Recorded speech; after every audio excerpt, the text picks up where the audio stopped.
Lord, I have a cry, a burning desire to walk and talk as my heart turns to you. Endless night I stay awake. You satisfy me, you anoint me, but it ain't all that I need. As long as I live, I'll never sleep until I find a dwelling place for you. I promise I might creep, but it ain't all that I need. As long as I live, I'll never sleep until I find a dwelling place for you. I promise I might creep, but it ain't all that I need. As long as I live, I'll never sleep until I find a dwelling place for you. I promise I might creep.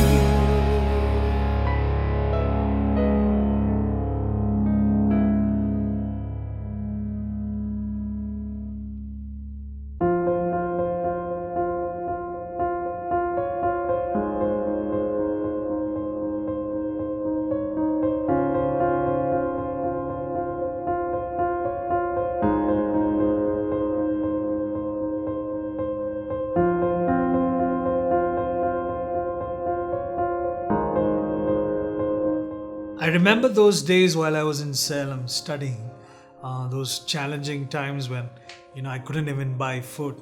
I used to go and just sit and sing the song, He is my everything, He is my all. I think I sang it over 100 times.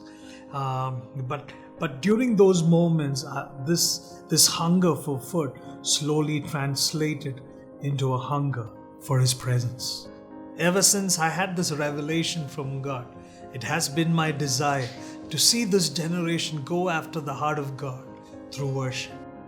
It was all a dream until God opened a tremendous door for us to travel to Nigeria. Being in Nigeria was an amazing experience for us.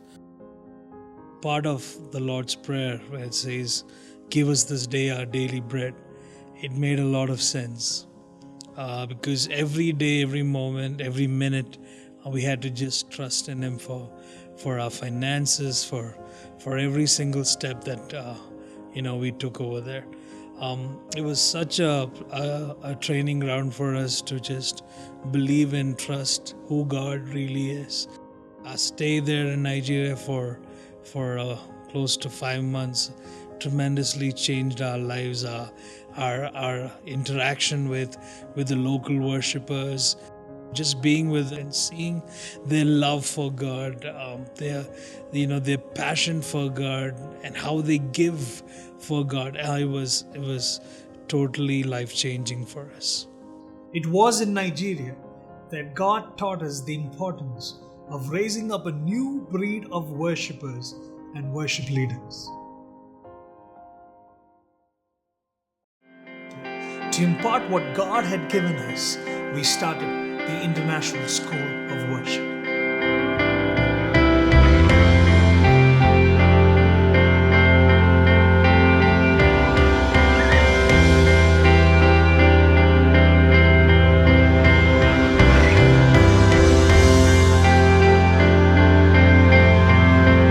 During School of Worship, God just did something huge in my life.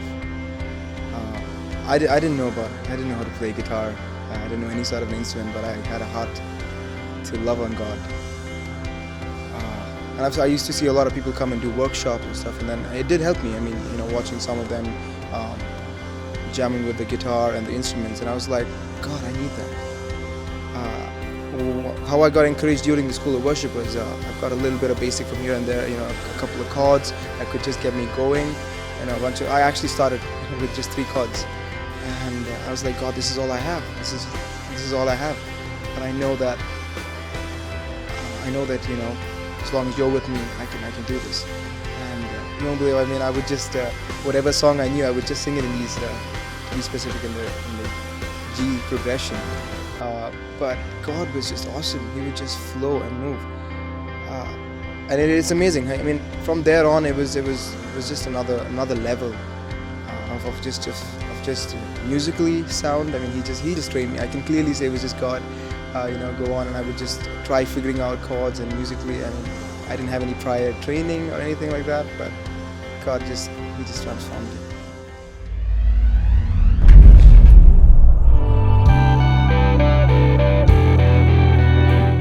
Soar, sound of an army rising. Was part of the vision that God placed in our lives. The need of an army rising in this nation. We're not just a dancing generation, but what God expects is a holy generation. And that's what I believe, that even through 24/7, our worship and intercession and the word and the lives that we could touch, because our lives changed, through intimacy, through this lifestyle of just being with Him. We felt very strongly as a ministry that we needed to impart this to the younger generation and to other friends, worship leaders, musicians. And God gave us a chance through SOAR, where we saw the immense move of God. What I experienced at SOAR was so different. I had not experienced anything like it before. I had not seen something like it before. It was different because I was not used to people just walking around and praying and singing with someone leading worship in the front and everybody lost in their own hearts with God. That was so different for me because I had not experienced that intimacy with God. Me being a very timid and shy person, I always hid myself. But that place, I learned to let go of my past, to let go of my fears, to let go of what I was holding on to. And at SOAR, with what I received and with the basic training of School of Worship, and as it built up during my quiet time, I could actually stand up in front of people, not as like a performance, but knowing that I've got God inside of me, and I have so much of God right now flowing, and I need to put it outside. And I realized that without my knowledge, the songs just kept flowing out of me. It was beautiful. I mean, and I didn't know, what was it like. But then I got to know from people, man, that was prophetic. Man, that spoke to me. And I was like, wow, God, prophetic. I mean, that's crazy. And that's how I tapped into the prophetic. We saw that Him do amazing things, healings. The number of healings that has happened even through live streaming. And we just saw God in everything from the beginning to the end. And it was in the last SOAR, 2011 October, where God began to birth the vision of the house of prayer.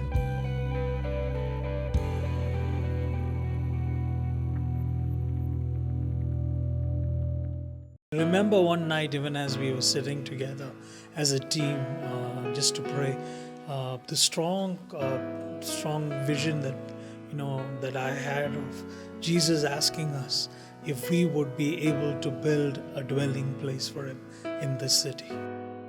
And we were reminded of this verse in Psalms 132, where David cried out and he said, Lord, that we will not sleep nor slumber until we find a resting place for you. I saw this huge board and I just felt the need to just go and inquire about this hall. I met the owner. I just shared with him what we wanted to do, and surprisingly, he was fine with it. When we took up this building, 6,000 square feet, and I always wondered what would we do with 6,000 square feet. I had something very small in my mind, but much earlier, I remember God telling us, that this would be the specs. He was just explaining and putting details in place. And with the little that we had in our hands, I think I remember it was less than 3,000 rupees. We just kind of blocked the place. It took less than 17 days to get the soundproofing and all the other resources that needed to come in. We decided to give 3,000 or half of the place for the prayer room, and the rest we for our office and the jam room. One of the things that God has placed in our heart is about the jam. We love excellence, and that's one of the things on our heart. What we would love to see through the jam room is young musicians and worship leaders.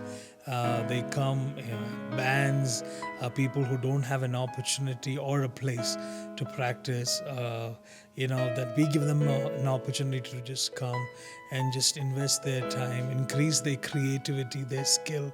The work is still in progress. We just still believing for the finances and resources. When we heard about the rent, we were so surprised, shocked on how God would provide.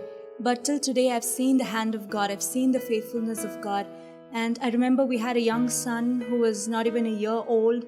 And in the month of Jan, I remember Ray was hardly at home and till February. And it was a very difficult time for us because having a small baby and taking a huge step of faith in a city where we didn't know many people, we didn't know many pastors, but just to trust God completely and to depend on Him completely was a huge step for us. And I remember those days where we had to just hold on to God and believe that what He has spoken, what He has promised for us, He will do it and He will accomplish it and He will establish this house of prayer in His time. God was so faithful with the very little that we had.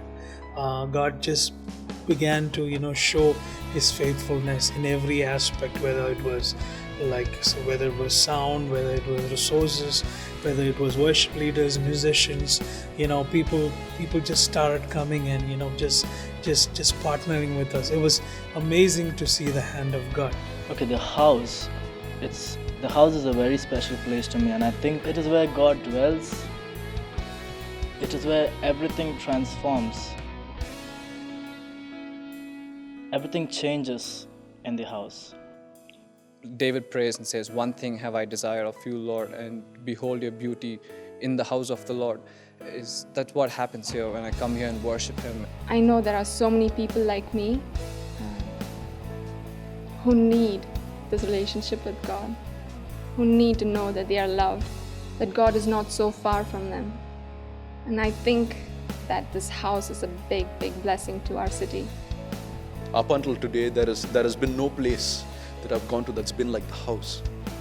And the way God moves in this place, the way God brings people into this place and how their lives are changed, just looking at that is so amazing.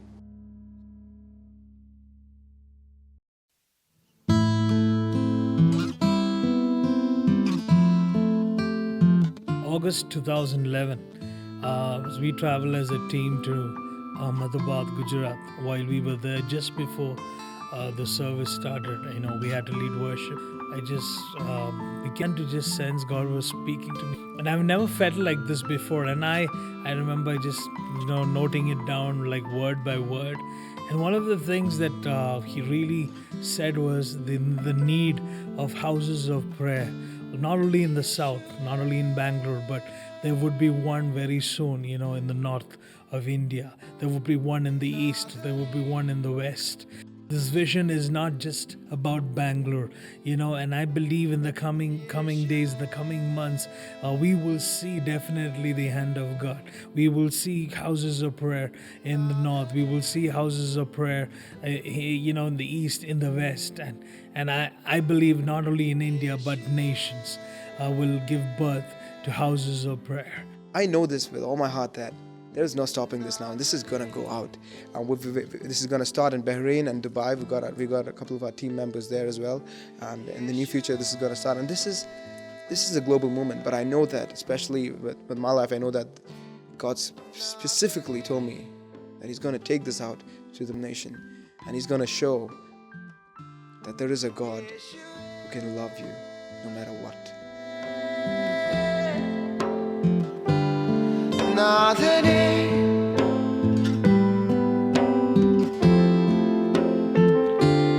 Yeshuve,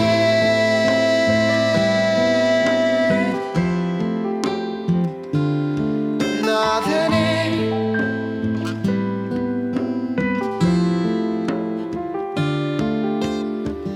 nee ende love ende priyane ende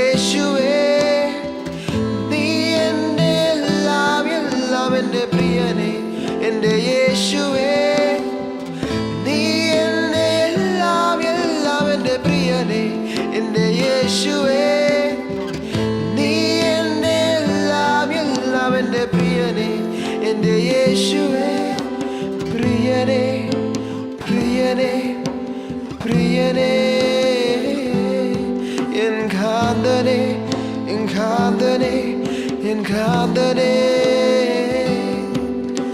Priyane, in Priyane, Priyane, in Kandane, in Kandane, in Kandane, Priyane, in Priyane, Priyane, in Kandane, in Kandane, in Kandane.